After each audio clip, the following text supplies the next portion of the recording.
video, we will study type 4 of first order linear partial differential equations. Subsidiary equations are this: dx by p is equal to dy by q is equal to dz by r. Similar to our type 3, we have chosen p1, q1, r1, some function of xyz as multipliers. So these three equations are equals to p1 dx plus q1 dy plus r1 dz by p1 plus q1 plus r1, chosen in such a way that p1 dx plus q1 dy plus r1 dz is exact differential of pp1 plus qq1 plus r1. Then this function is equated with suitable fraction of auxiliary equation to make the integration simpler and getting one of the solution. Another integral can be obtained by repeating this method or methods explained earlier. अब जरा ध्यान से समझें क्या difference है type 4 में और type 3 में. टाइप 3 की तरह ही टाइप 4 में जब आप ये तीनों इक्वेशंस को कंसीडर करेंगे तो आपकी कोई दो इक्वेशंस इक्वल रखकर इजीली थर्ड सॉल्यूशन नहीं फाइंड आउट हो रहा होगा.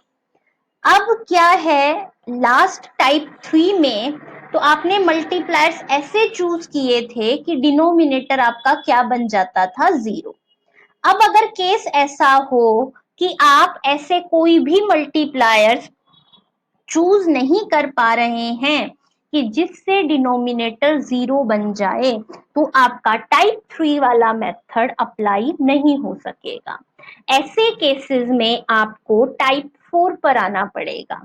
यहाँ पर मेन पॉइंट आपने क्या समझना है कि आपने मल्टीप्लायर्स ऐसे चूज किए हैं कि जो आपका न्यूमरेटर है वो एग्जैक्टली डेरिवेटिव है डिनोमिनेटर का, कि मतलब मैं डिनोमिनेटर का डेरिवेटिव करूं तो आपका न्यूमरेटर अगर आ रहा है तब आपका ये मेथड अप्लाई होगा.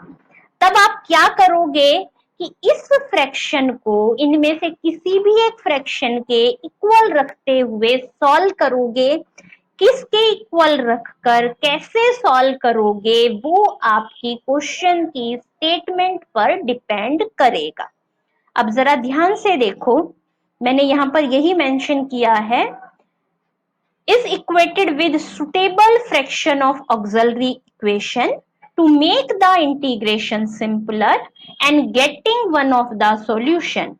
Another integral can be obtained by repeating this method और मेथड्स एक्सप्लेन्ड अर्लियर, कि एक सॉल्यूशन तो आपको ऐसे निकालना ही पड़ेगा.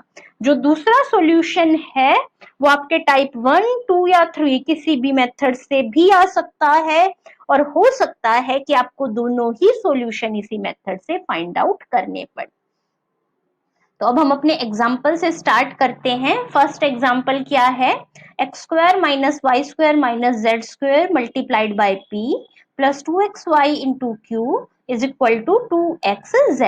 हमने इस इक्वेशन को अपनी जनरल इक्वेशन से कंपेयर करा तो जो ये आपका स्मॉल p का कोफिशिएंट है कैपिटल P बन गया, स्मॉल q का कोफिशिएंट 2xy कैपिटल Q बन गया और राइट साइड पर जो आपका 2xz है वो r बन गया.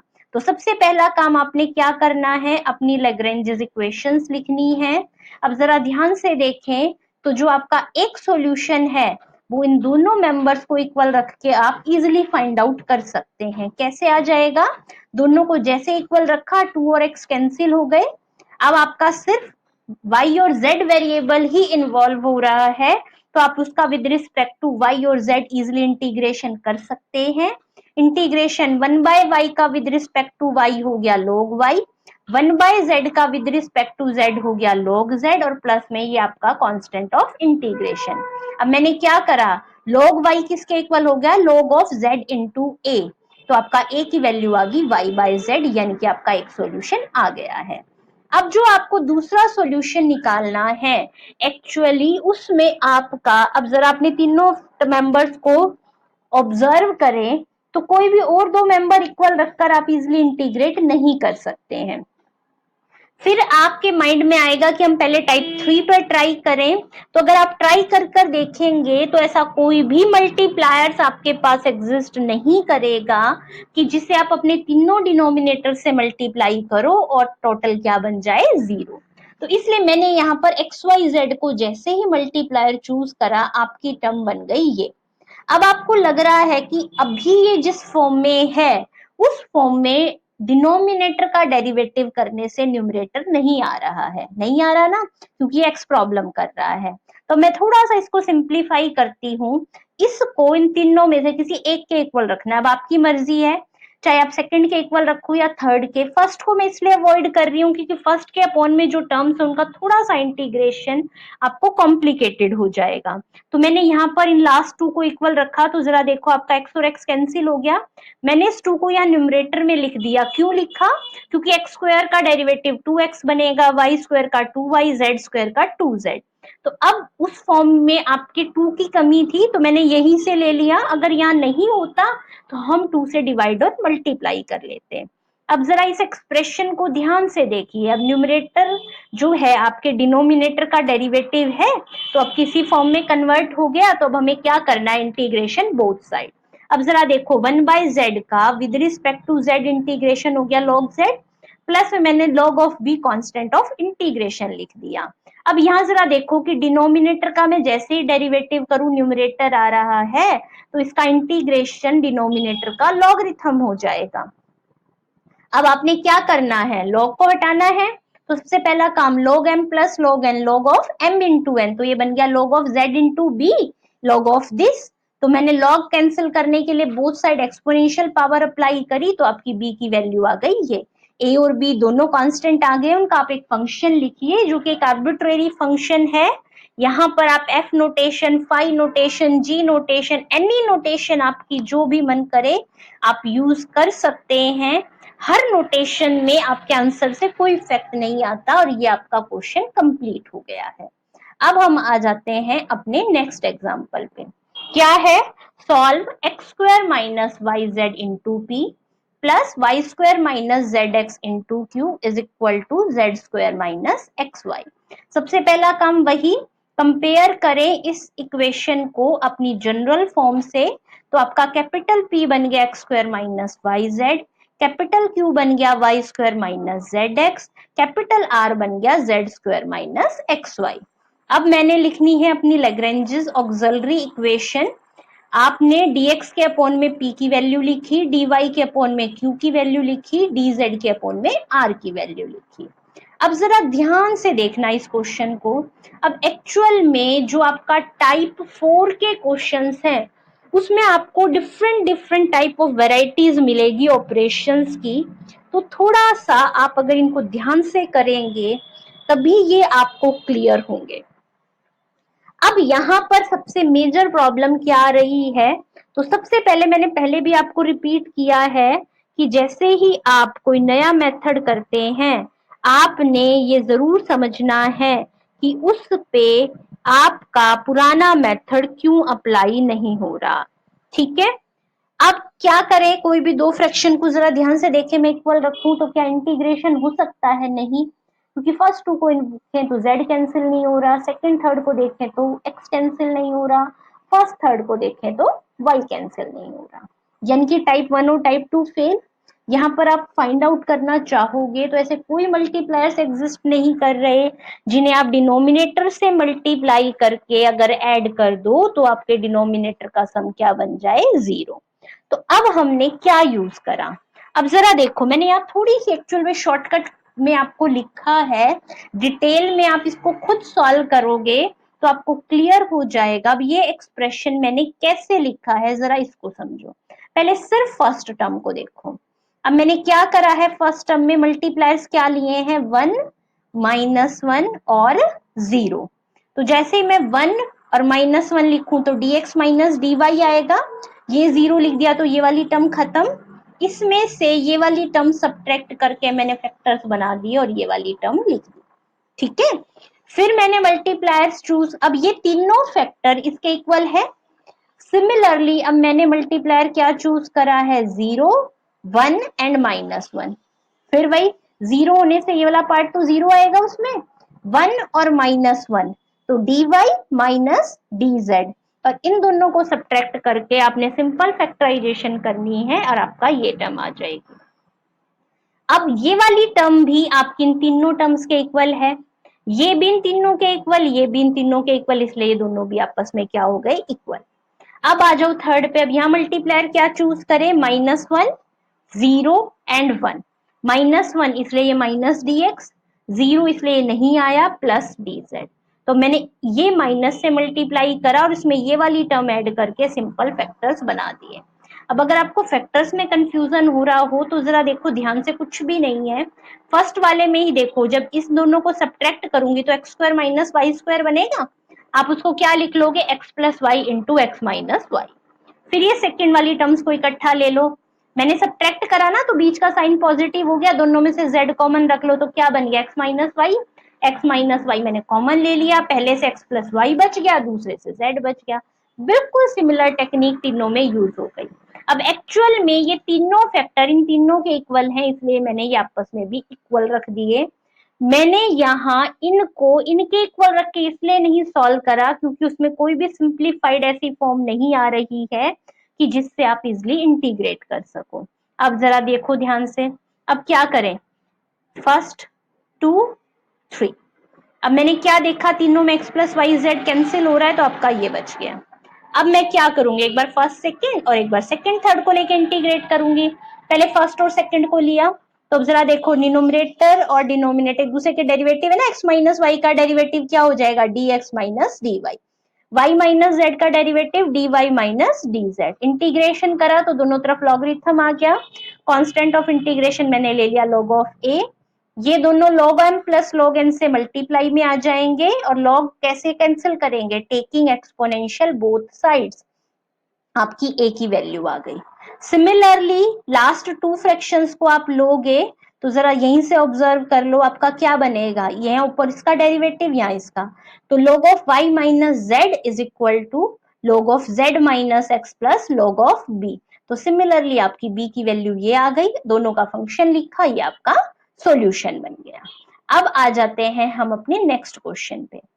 इस इक्वेशन को आपने सॉल्व करना था। ये है आपका कैपिटल P, ये है आपका कैपिटल Q और ये है आपका कैपिटल R। मैंने डायरेक्ट अपनी लैग्रेंजेस इक्वेशंस लिखी। अब जरा यहाँ भी ध्यान से देखो कि आप कोई दो टर्म्स को सॉल्व करो तो क्या आपका सॉल्यूशन आ रहा है, नहीं, हमारा कोई सॉल्यूशन फाइंड आउट नहीं हो रहा है। तो अब मैंने वही मल्टीप्लायर वाला ही कुछ मेथड यहाँ यूज करा। सबसे पहले तो मैंने मल्टीप्लायर चूज करे हैं 1 माइनस 1 एंड 0। 1 माइनस 1 मतलब dx माइनस dy, और इसमें से इसको सब्ट्रैक्ट करेंगे तो आपको जरा देखो, सब्ट्रैक्ट करते X square cancel, Y square cancel, क्या बचा Y Z plus Z X, आ गई एक टर्म। फिर मैंने मल्टीप्लायर चूज करे हैं एक्स वाई और 0, तो एक्स वाई और dz आया ही नहीं, इसको x से मल्टीप्लाई करा, इसको y से मल्टीप्लाई करके सिंप्लीफाई करके आपका सिंपल तरीके से ये बन जाएगा। अब क्या करें, एक तो ये dz वाली टर्म, एक ये वाली टर्म और एक ये वाली, क्योंकि ये दोनों इक्वल, ये दोनों इक्वल, तो ये तीनों भी आपस में क्या हो जाएंगे, इक्वल। क्या फायदा हुआ इससे, x प्लस वाई तीनों से कॉमन आकर कैंसिल हो गया।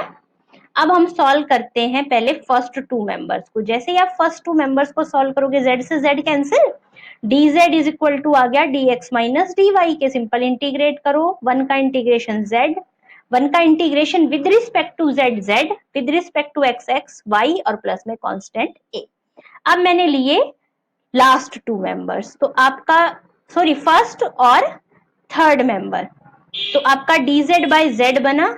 और जरा यहाँ पर देखो, ये ऊपर इसका डेरिवेटिव बन जाए, अगर 2 आ जाए तो मैं 2 से डिवाइड और मल्टीप्लाई कर दूं तो ये आपका क्या बन गया, log z is equal to 1/2 log of this, और प्लस में log b constant of integration, तो b की वैल्यू आ गई, दोनों का फंक्शन लिखा, ये आपका क्या बन गया, सॉल्यूशन। नेक्स्ट एग्जाम्पल पे आ जाओ। P cos of x plus y plus Q sin of x plus y is equal to z। अब यहाँ पर क्या डिफरेंस आया, आपके टिग्नोमेट्रिक फंक्शंस भी इन्वॉल्व हो गए। x और y जो है टिग्नोमेट्रिक फंक्शंस के एंगल हैं, तो आप डायरेक्ट एंगल को तो किसी नंबर से मल्टीप्लाई नहीं कर सकोगे। तो इस टाइप के क्वेश्चंस को आपको बहुत केयरफुली सॉल्व करना होगा।